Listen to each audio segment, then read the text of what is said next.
میرے بابا نے ٹھنڈی آہ بھرتے ہوئے فرمایا، بیٹا، مرنے سے پہلے خود کے لیے اس سارے ثواب اکٹھا کر لیجئے۔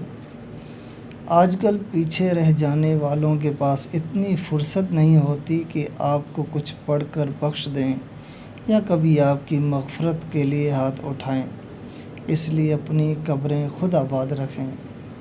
بیٹا، جو لوگ آج اپنی مصروفیات سے خود نماز ادا کرنے کے لیے وقت نہیں نکال سکتے، وہ کل آپ کے دنیا سے رخصت ہو جانے کے بعد آپ کے لیے کیسے سارے ثواب اور دعاؤں کا اہتمام کریں گے۔ بیٹا، اب خلوص کے زمانے گزر گئے، افراتفری کا دور ہے۔ یہاں لوگ زندہ لوگوں کو بھلائے بیٹھے ہیں، مرنے کے بعد تجھے کون یاد رکھے گا۔